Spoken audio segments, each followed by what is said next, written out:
Alors, pour les étoiles pas trop lointaines, on utilise la parallaxe pour trouver la distance. Si l'étoile est trop loin, ce qu'on peut faire, c'est trouver la luminosité de l'étoile et mesurer la magnitude et se servir de l'équation qui lie luminosité, intensité et distance pour trouver la distance. Sauf que trouver la luminosité, ce n'est pas simple. Ça donne qu'il y a une catégorie d'étoiles qui s'appelle les céphéides pour lesquelles on est capable de trouver la luminosité. Pourquoi on appelle ça des céphéides? Parce que la première étoile qui avait la propriété qu'ont les céphéides, c'est Delta de Céphée.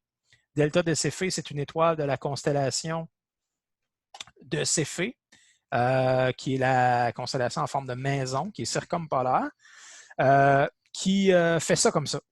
Delta de Céphée, son intensité diminue, augmente, diminue. Tout ça, ça se fait périodiquement. Vous avez ici un graphique qui représente un peu ce qui se passe. Vous avez la magnitude en fonction du temps. Donc, la magnitude en haut, elle est plus petite. Donc, c'est plus brillant en haut, moins brillant en bas. Donc, intensité augmente, diminue, augmente, diminue périodiquement. Ce qu'on appelle la période, c'est le temps entre deux maximums consécutifs. Vous voyez ici le temps 0. Et ici, le temps qui est là, ce serait la période. Donc, on parle de un peu plus de 5 jours entre deux maximums consécutifs. Il y a d'autres étoiles. Il n'y a pas juste Delta de Céphée qui est comme ça. Il y en a d'autres. Ce que j'ai fait, c'est que je suis allé voir les données d'Hipparcos concernant Delta de Céphée. Alors, j'ai inscrit les coordonnées du champ et les coordonnées de Delta de Céphée m'amènent sur cette étoile-là. Si je clique dessus puis que je fais Get Info, ben, je vais avoir ici les données récoltées par Hipparcos. Je vais lire la parallaxe, ça va me servir à déterminer la distance. 3,32, c'est très petit. On n'oublie pas qu'il faut diviser par 1000 à cause du milliseconde d'arc qui est ici. Donc, 0,00332. Ce qui va m'intéresser, sinon, c'est le fait qu'il y a un P ici, qui veut dire que c'est périodique. Donc, l'étoile est variable et elle varie de façon régulière. Et si je clique sur View the Variability Annex Entry, j'ai d'autres informations concernant cette variabilité-là. J'ai la magnitude à l'intensité maximale, 3,56. J'ai la magnitude à l'intensité minimale, 4,52.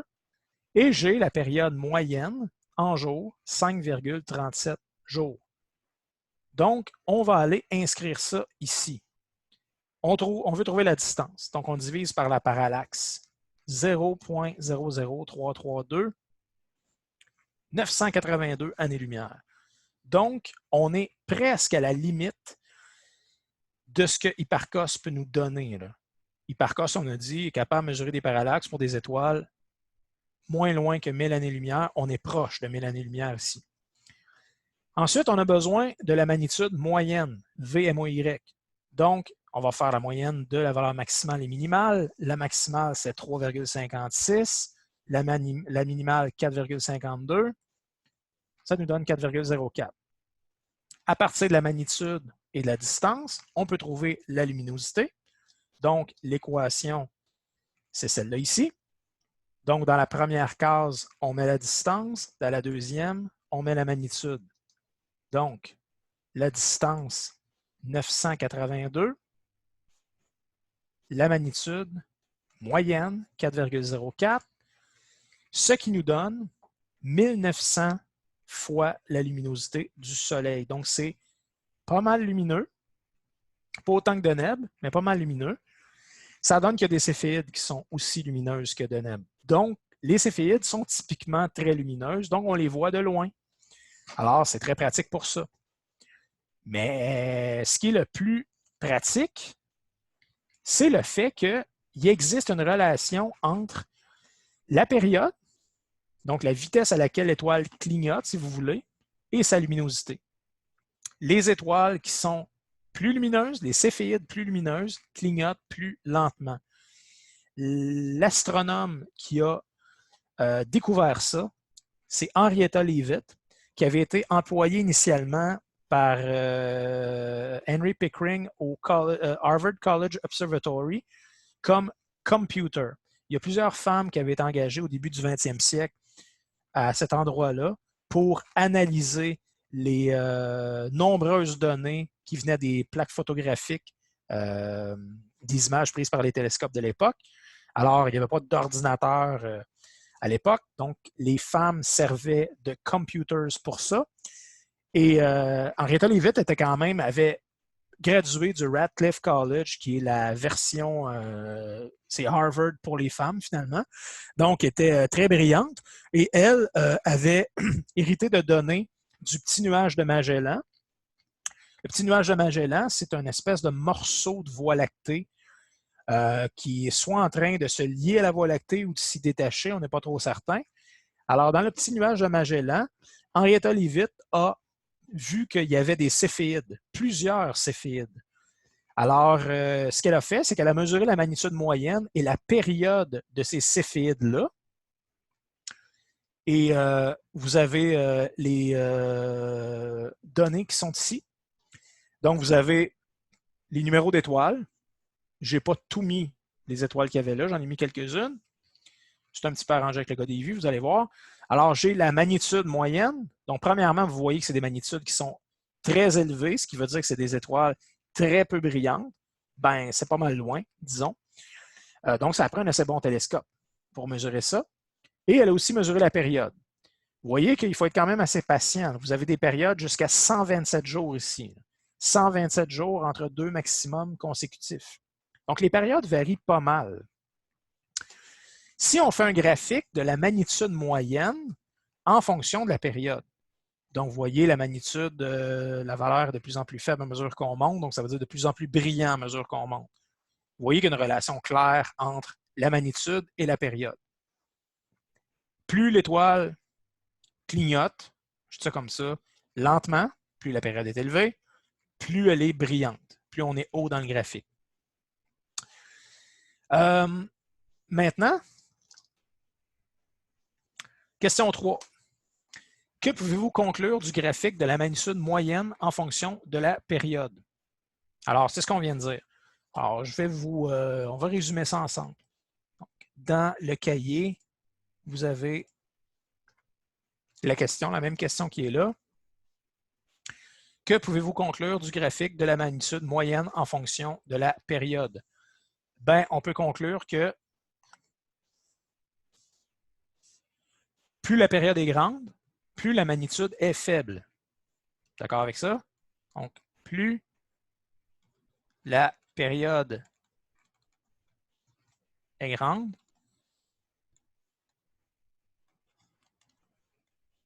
plus la magnitude est faible. Ce qui veut dire plus l'étoile est brillante.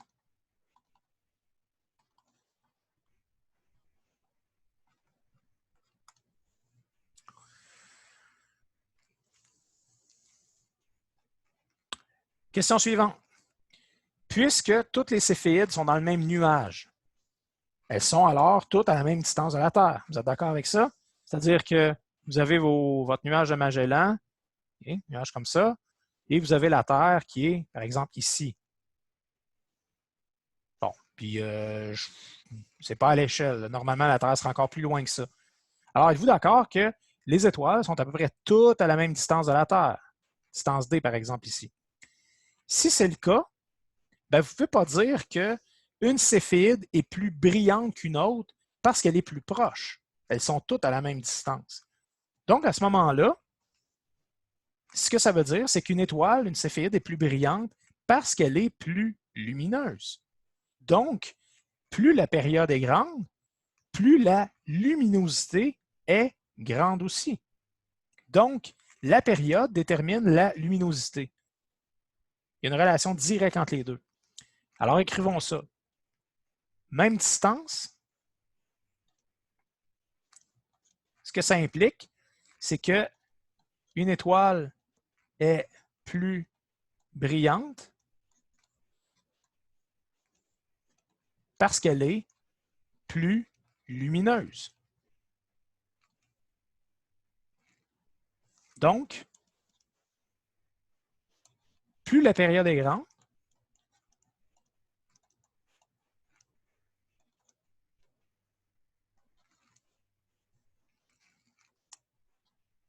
plus la luminosité est grande. Il y a une relation directe entre les deux. Ce que ça veut dire, donc, c'est que la période détermine la luminosité. Mesurer la période revient à mesurer la luminosité. C'est ce que ça veut dire.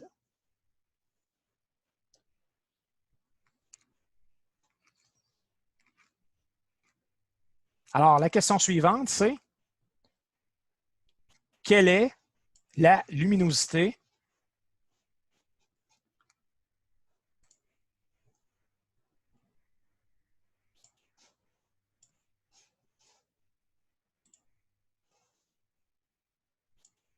OK, ça ne sera pas tellement long. Donc, quelle est la luminosité de la céphéide 1649, celle qui est en rose ici? Ben, si on regarde ça, on n'a pas vraiment d'idée, sauf que là, on remarque quelque chose. Regardez, c'est quoi sa période? 5,37 jours. On connaît une céphéide qui a une luminosité de 5,37 jours. C'est delta de Céphée. Alors, si la luminosité détermine, si la période détermine la luminosité, ça veut dire que toutes les céphéides qui ont cette période-là ont une luminosité de 1900 fois celle du Soleil. Donc, cette céphéide-là ici, sa luminosité, c'est 1900 fois la luminosité du Soleil. Alors, si on fait Enter,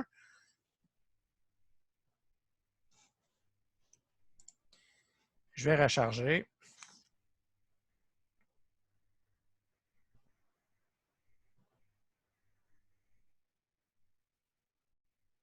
Ça s'en vient. OK, donc, la luminosité, c'est 1900. Si je fais Enter, la distance est calculée à l'aide de notre équation qui est ici. Si on connaît la luminosité, on connaît la magnitude, la distance se calcule. Donc, la distance se calcule ici, 192 000 années-lumière. Bien, comme on a dit, toutes les céphéides sont dans le même nuage, donc toutes à la même distance de la Terre, c'est-à-dire 192 000 années-lumière. Donc, on peut écrire ici que la distance, c'est 192 000 années-lumière. Et quand on fait Enter, là, c'est la luminosité qui se calcule à partir de la magnitude et de la distance. Alors, on va faire ça pour toutes nos étoiles. Et ce que ça va nous donner, ça apparaît dans le graphique qui est en dessous, c'est une calibration. Ça va devenir notre outil, il manque un zéro ici, notre outil de détermination de distance très, très, très pratique qui va nous permettre de mieux connaître notre place dans l'univers. Donc, on entre toujours la même distance, les luminosités se calculent et le graphique en dessous, c'est luminosité en fonction de la période. Alors, on voit qu'il y a une relation entre les deux. Ici, vous avez le résultat du graphique dans votre cahier à la page 32. Vous pouvez faire une ligne, si vous voulez, à travers les points. Ça va vous permettre de mieux vous en servir par la suite. Alors, ce qu'il faut remarquer dans ce graphique-là, c'est que les échelles ne sont pas les échelles habituelles. Ce sont des échelles logarithmiques. Donc, vous commencez à 1 ici. Je vais y aller avec la période pour commencer. Vous commencez à 1. La ligne d'après, c'est 2, 3, 4, 5, 6, 7, 8, 9, 10. Jusque-là, la seule chose qui est particulière, c'est que les lignes ne sont pas également espacées. Mais rendu à 10, la ligne qui suit, ce n'est pas 11. C'est 20, 30, 40, 50, 60, 70, 80, 90, 100. Ensuite, c'est 200, 300, 400, etc. jusqu'à 1000. Même chose pour la luminosité. Donc, vous auriez de 1 à 10, 10, 20, 30 jusqu'à 100, 100, 200, 300 jusqu'à 1000, 1000, 2000, 3000 jusqu'à 10 000, etc. Alors, on voit que plus une céphéide a une grande période, plus sa luminosité est élevée. Et on voit qu'il y a des céphéides qui ont des luminosités jusqu'à 100 000 fois celle du Soleil. Il y en a qui sont encore plus lumineuses que ça. C'est juste qu'on s'est juste servi des céphéides observées par Henrietta Leavitt. Alors, moment critique ici. Qu'est-ce qu'on fait avec ça?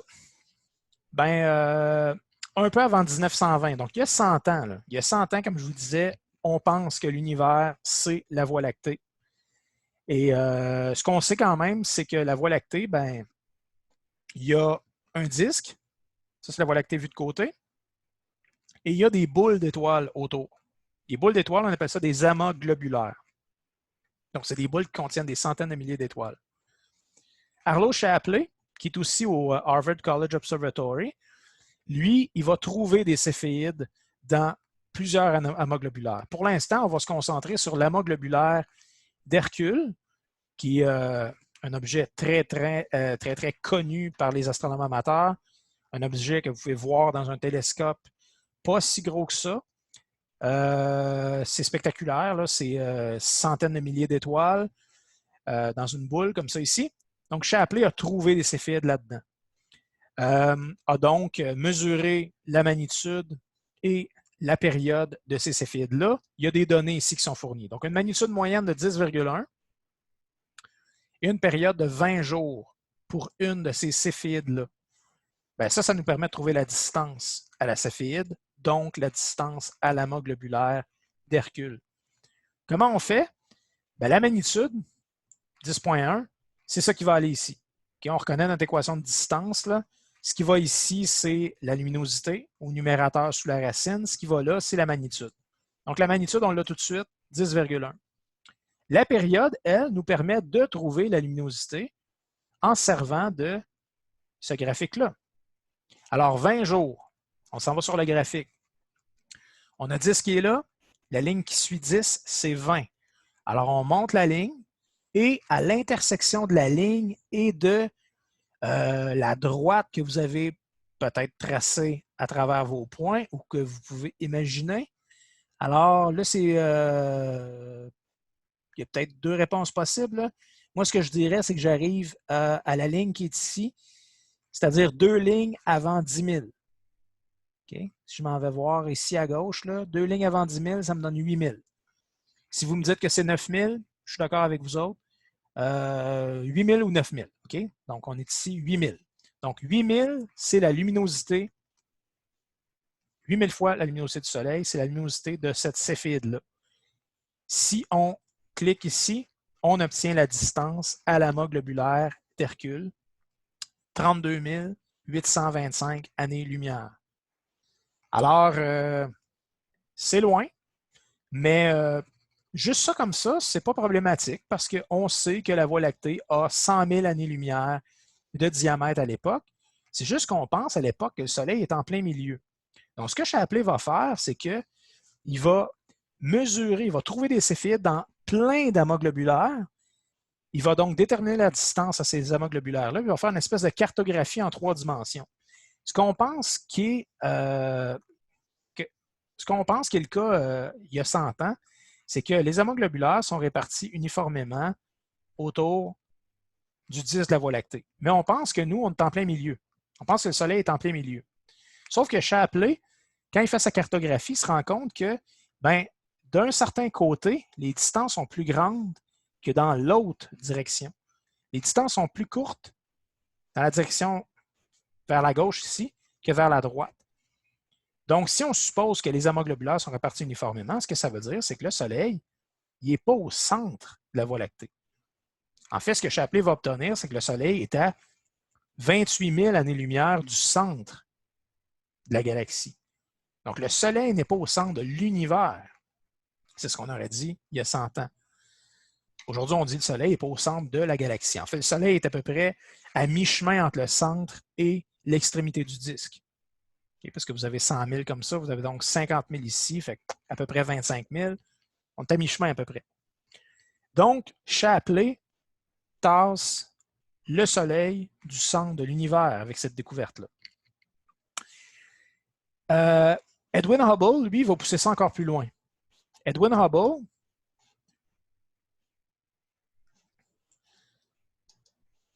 4 années plus tard, va découvrir qu'il y a des céphéides dans la nébuleuse d'Andromède. Donc, il y a 100 ans, il y a des nuages de gaz. Donc, Andromède, on sait c'est quoi. Il y a un nuage de gaz facile qu'on est capable de voir à l'œil nu.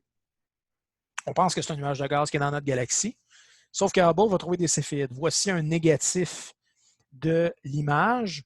Hubble va noter ici qu'il y a une étoile variable. VAR, ça veut dire variable. C'est une céphéide. Il va mesurer la magnitude moyenne, 18,5. C'est très, très faible comme intensité. Et il va mesurer une période de 50 jours pour la céphéide.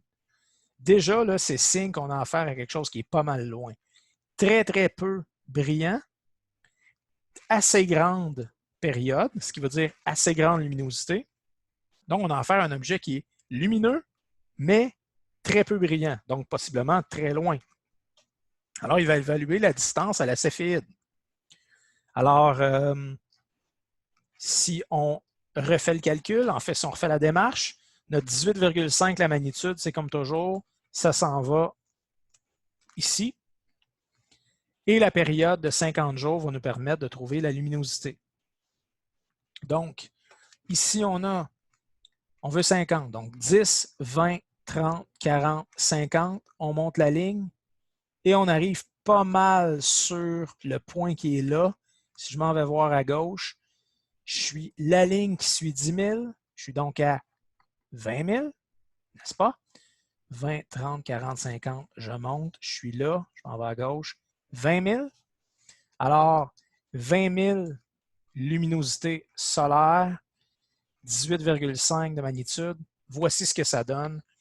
2,48 E plus 6, ça veut dire fois 10 exposant 6, c'est-à-dire 1 million.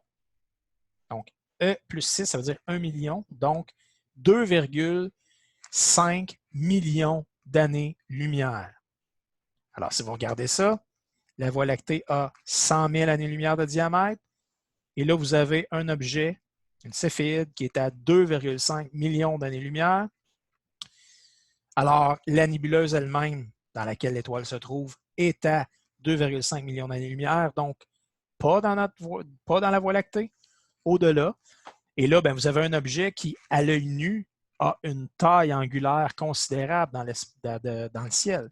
Alors, si vous évaluez la taille réelle de l'objet, le diamètre de ce nuage-là, vous réalisez qu'il y a à peu près 100 000 années-lumière de diamètre, donc il est aussi gros que la Voie lactée. Donc, c'est une galaxie en soi. Alors, question 6. Qu'est-ce que la mesure de Hubble implique? Que la nébuleuse d'Andromède est à l'extérieur de la Voie lactée. C'est donc une galaxie. Alors, il y a un quiz, le quiz 6.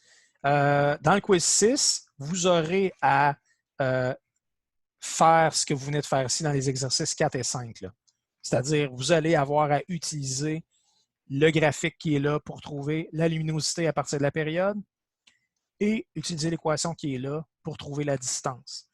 Donc, il y aura ça à faire. Il y aura aussi quelques questions vraies ou faux, comme à l'habitude. C'est 15 minutes le temps qui est alloué pour le quiz 6, ce qui devrait être amplement suffisant. Puis le quiz 6, vous avez jusqu'à vendredi. Donc, on parle de vendredi le 10 à minuit pour le faire. À la prochaine.